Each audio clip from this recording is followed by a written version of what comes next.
Hey there, it is the final day of E3, and I just walked in the door. E3 is over. Whew, we made it. Those that have been watching my daily updates might recognize one thing. I'm missing a certain someone. Yeah, that's right. Dan could not be with me today, even though we promised yesterday we would. It's a really good reason why, though, folks. Dan is a big-time movie director.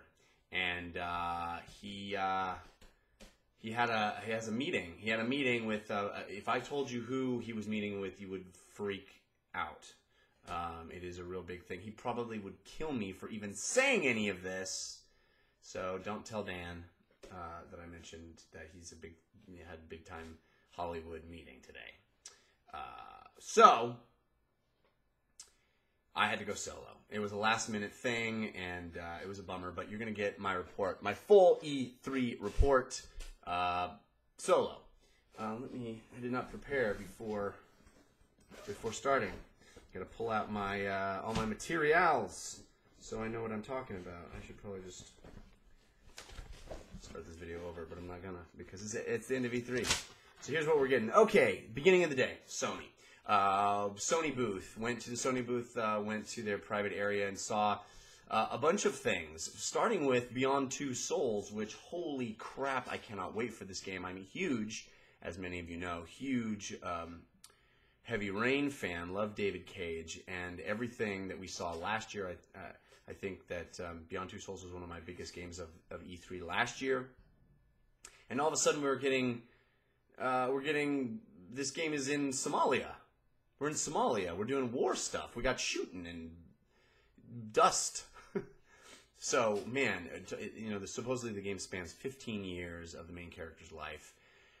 The most exciting stuff is that there's really action. Somebody got their actions is all up in my Heavy Rainses, which I don't know if I'm excited about, but it really works well. You switch to the ghost mode, and you can go and do executions. You can force guys to kill themselves. You can possess people, do crazy stuff. Another interesting thing for the people that think that Heavy Rain was way too QTE heavy, there are many moments in this game where you are in what is a QTE sequence, but you're not given any prompts. You're just supposed to read the movements. So if she kind of puts her leg forward, you push forward on the stick, and it continues, and she kicks the guy, etc., etc. Which I found to be thrilling, hard to master. I found myself making many more mistakes because I wasn't sure what was expected of me in those moments. But this game just looks so freaking good, and it's coming in October, and I think, I can't wait. I can't wait. So that was a PS3 game, and then I moved over to Vita. Vita, I have to say, has a stellar lineup at this E3. I am a very proud and happy Vita owner and couldn't be more happy by what they showed at E3. If you just walked into Sony's booth, there was a bank of Vita stations, a row on multiple sides of just title after title after title after title of really interesting, really unique, really thrilling Vita games. I played Tearaway, which is really fantastic, and is a game that really proves why the Vita is an interesting, awesome platform. It cannot be made, well, I don't know, cannot, but it thrives on all the things that make Vita bigger and better than a phone. The concept is there's this tearaway world, this paper world, and you're holding this object that is a window into that world. So it uses the camera to look at you, and when you tear a hole into the world, then the camera rotates and you're looking back through that hole, so you see yourself sort of peering into the world. It uses the back touch to let you sort of poke into that world and tear things, and it is just charming and interesting and original and different, which is sort of, I guess, the theme of all these Vita games. There's so many of them. And then there's also the traditional games. I played Killzone on the Vita, which looked stunning and really had interesting use of the touch screen. I could touch to use objects. I could touch to pick up objects. I could touch to melee attack. It really worked well, and it felt very natural. So that was great. Muramasa is on Vita, which is a game I love, and I love that art design.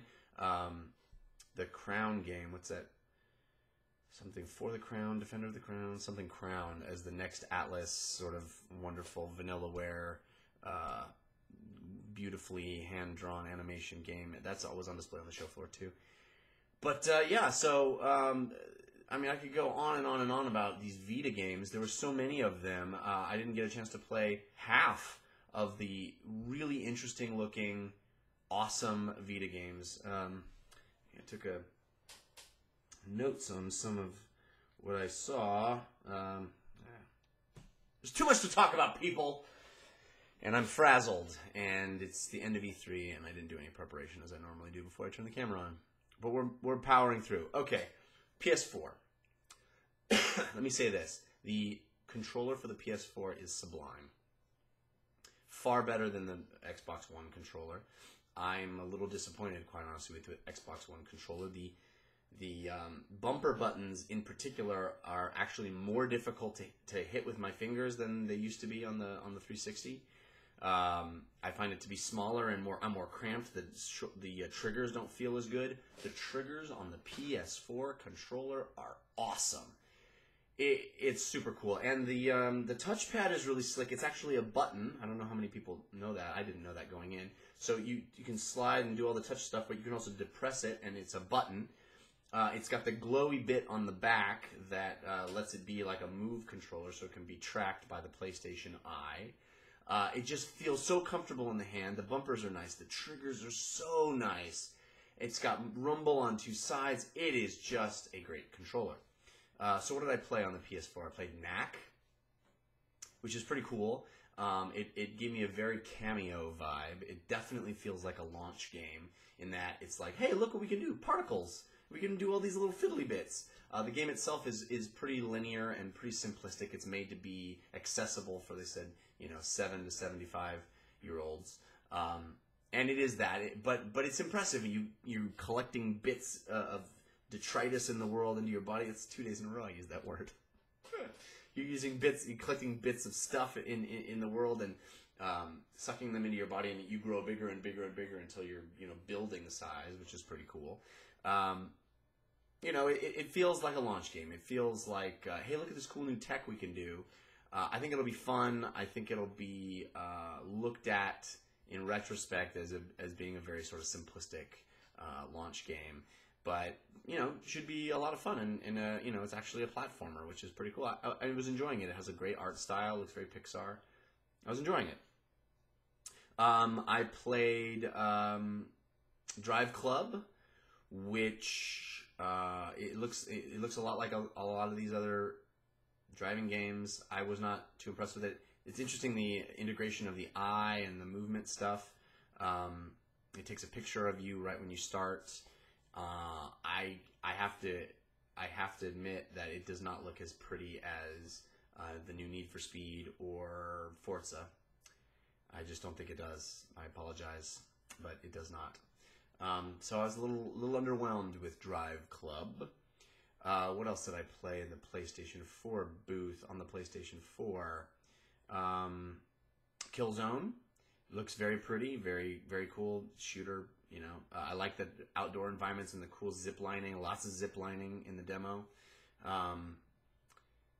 The most interesting thing in the entire behind VIP area PlayStation section was this tech demo that's not even a product yet, but I kept telling the guy it should ship with the PS4. It's the most exciting thing I saw. And it's not even a game. It's this tech demo. And it's a lot like a lot of those other PlayStation Eye tech demos that we've seen in the past. The little fuzzy guy that hangs out with you. You're seeing the picture of yourself on the screen, and then there's a virtual character. But this was so charming. I was really taken with it. Yes, it's just a tech demo, and it's not much. But it tracks the controller in your hand, and there's the blue light behind it. And when you slide on the touch surface, it projects from that light a menu system. So you're seeing yourself on the video screen of the PlayStation Eye video of yourself, and you're moving the controller around, and the menu moves with it. And it's like what is the movie that it's? There's a million movies, sci-fi movies, where like the beams flashes of light are projecting something, a hologram in space. That's what was happening. It was super slick. And then, you know, he pulled out this little robot character that you can hit PlayStation Eye style, and he gets pissed off, and if you cover your face, he can't find you. Silly stuff like that. But then the really fun part was then if you pull back on the controller, the touchpad, the camera sucks inside the controller. So on your screen, you're looking at a camera view of a world inside your controller. So the top ceiling is like the underside of the triangle, square, circle, and X buttons. And over here, the underside is the D-pad. And inside that controller is this world of little characters. It reminded me of Toy Story, the little, the claw, those guys. So there's like dozens of them all in there. And if you rotate the controller, they all go tumbling off to one side. And he showed me, before we sucked into the thing, he showed me, like, feel how when you move the controller, the rumble goes over here, and then it feels like something's inside, like falling down. Well, then you see inside that it's little robot dudes, little characters that are falling and tumbling, and all with physics, and you're messing with them as you rotate back and forth. And it's cute, and it's adorable, and it's fun. And then you can pull back out. You know, the camera comes out of your controller, and you can start flicking the touchpad, and you're flicking these little dudes out of the controller into the world, and so they land on the ground next to your feet, and they're running around, and you can just keep flicking. You just kept flicking, and dozens of them were populating the world, and then you could kick, and you could kick them, and they'd get all ticked off, and then they'd tumble on each other, and super cool. And then you push a button and you turn your controller back into a Hoover, this little like a Ghostbusters-esque beam, and you move you aim your controller at the little characters, and they get sucked back into their little home inside the controller. Okay, all of you are like, you've been going on and on about this, and it's not even a game, and it sounds ridiculous, and it sounds for kids. But I have to say, it was such an impressive idea of what this new console technology can produce. It looked super high res and super awesome. It was very charming and very impressive. So there, I liked it. I'm sure I'm forgetting something at Sony because I saw so many things there. I'm sure I'll remember it later. After that, I went to Konami and saw. They didn't have Metal Gear Solid, anything other than the video everybody has seen. Saw the Castlevania game, Symphony of the Night, I don't know, what is it called? Something of Shadow 2. Whatever. Looks really good. Looks really good coming out.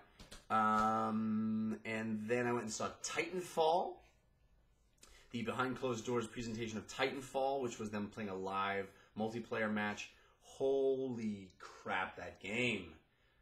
It looks awesome. My only concern is that there's no line between multiplayer and single player. They're saying they're going to have these campaign-esque, single-player-esque moments in the game, that that there is a story, that you're progressing through a story, but that it's all multiplayer populated. That scares me because, sometimes I don't want to be playing with other human beings. Sometimes I want to just be going through the story and have cool moments and not have to worry about the D-bag who's doing the D-bag stuff. So that worries me, but man, the multiplayer looks awesome. For when you're in the mood for multiplayer, it looks incredible. So many little wonderful details, you're running around and wall running and double jumping and jumping on the top of mechs and then shooting the wiring at the top of a mech to take it down. All the points that we're used to of Call of Duty. I mean, this really is Call of Duty Future Warfare. It just looks like a blast. The frame rate was so rock solid. It looks so fun. And the fun details of, like, if you're in a mech, you melee another mech, like, you reach into its heart and grab the man that's stationed in the heart controlling it, and you pull him out and you fling him across the world. Such an awesome moment. Such a cool visual. And I love the Titanfall. Like, your Titan, they're building Titans for you to use. So your Titan is on a timer. So your Titan blows up and you're running around. And it's like 2 more minutes until your Titan. You got a little timer. So it's like a power up. It's like a perk or something in Call of Duty where it's like counting down to when it's ready again. And 2 minutes, they're like, okay, Titans are ready. Call in your Titanfall, and then the Titans get shot down. You jettison down onto the ground, and then you can leap into your Titan and be in your mech. Damn, that game's awesome. I cannot wait to play it. It's just so friggin' rad. Went to Square Enix and played Thief, which it looks very good. It's not really my type of game. It doesn't have it. You can climb on things. You can get yourself in the shadows, and you can do. It looks like it's got really creative ways to take guys down and to attack a level, and lots of optional extra objectives like don't alert anyone or don't kill anyone, and it's constantly telling you these things, which I usually really like. And you can climb and you can go around, but it got the climbing of a Dishonored or an Assassin's Creed. It's not like you can climb any surface. You're not parkour guy. You're just a thief who can jump on top of something and then pounce on a guy. The combat feels very good. You can block. I just don't like the tension that it makes me feel, and I always feel I always felt in this demo of Thief. I played it for, I don't know, half an hour or more, and the entire time I was taking down this level and trying to infiltrate, I always felt like I was doing something wrong. Every time they were alerted, I alerted the guards. I just feel like I made a mistake. And I don't like when games make me feel like I've made mistakes. I don't like I don't like the stealth game that makes you go bad, wrong. You did that wrong. You've done something bad. It just makes me feel tense and uncomfortable, and I don't enjoy playing it. But the game looks solid, and tons of interesting weapons. There's water arrows, which is that a thing? Where you can take an arrow and shoot at a torch and it puts it out? Is that a thing? Are there water arrows? I don't think that's a thing. I think that might be fiction. But very cool. Very, very cool. What else did I do? Man, it was a big packed day of lots of things. They weren't showing the new Final Fantasies behind closed doors, so I didn't get those. I went to, well, I guess I can just skip right to the most exciting thing. Guys. Game of show? Yeah. 45-minute presentation of The Witcher 3. It is everything I wished for and more. I love The Witcher 2. I love RPGs. I love open world RPGs. I love living, breathing worlds that I can explore. You know, I love Skyrim, my favorite game of all time, Ultima 7. Witcher 3, it looks like Red Dead Redemption fantasy style. It looks like giant open world, emergent events. You walk into an area, there might just happen to be a robbery happening that you can prevent, and then other times there's huge story events. You can go on the hunt and you can hunt. They said there's 80 different creatures, and they show this Wikipedia of how you find out about creatures, learn about them, learn to track them, hunt them down, take their trophies. Freaking awesome. It looks stunning. You're in this ginormous open world. So they showed this archipelagos. Is that the word? Am I saying that wrong? A collection of islands. What is that called? Anyway, a collection of islands. And the island that we were on, which was one of 7 islands, is larger than all of Witcher 2. And it's just one of 7 islands, and that isn't even the mainland. Those are just islands that are off the coast of the mainland. Gigantic game. Densely populated. Super beautiful. The bad guys look awesome. The combat looks sweet. You can get on boats and boat from island to island. Super open world. Just hop in a boat and go wherever you want. I get on a horse. I could not be more excited about The Witcher 3. I want it to happen right now. They showed, tracking down this epic monster that's not even, they said not even a boss, but it's just this cool one of 80 monsters in the game. And you know, you track it. You have senses. You look, you find its tracks. You find its scrape marks on the wall, and dialogue moments. Really cool cutscenes. Everything that in Witcher 2, but just on a grander scale and much more open. So you can just go off and find interesting things in the wilderness. There's weather systems. You know, sometimes it's really stormy and all the vegetation is moving in the wind. God damn, it looks so good. The only question is the combat improved? I really couldn't tell. It certainly looks prettier, the magic effects in particular. You know, this is like the year of particle effects. Everybody loves their particle effects, and like the fire sign that he uses, Igni, I think it is. Beautiful, like sparking particle effects. God damn, Witcher 3, incredible. Witcher 3, The Division, and Elder Scrolls Online are my games of show. If you don't count the real overarching amazing thing of the show for me, which was the Oculus Rift. I talked about it in yesterday's video. Dan and I got to see the EVR demo, which a lot of people got to see today. I noticed when we went yesterday, I don't think anybody really knew about it yet, because there wasn't anyone there. And when we got all day today, there was a giant line to see it. So the word got out, and yeah, that changed our life. But even cooler than that, the last thing I saw today was the HD Oculus Rift glasses. Because if you remember from yesterday, we talked about the EVR being this amazing experience, but it was still interlaced and it looked kind of low res and not that great. Well, I'm here to tell you, they mocked up an HD prototype of the Oculus Rift. They said they weren't even sure it was going to be done in time. It literally got done on Friday. I got to try it out behind closed doors at the end of E3.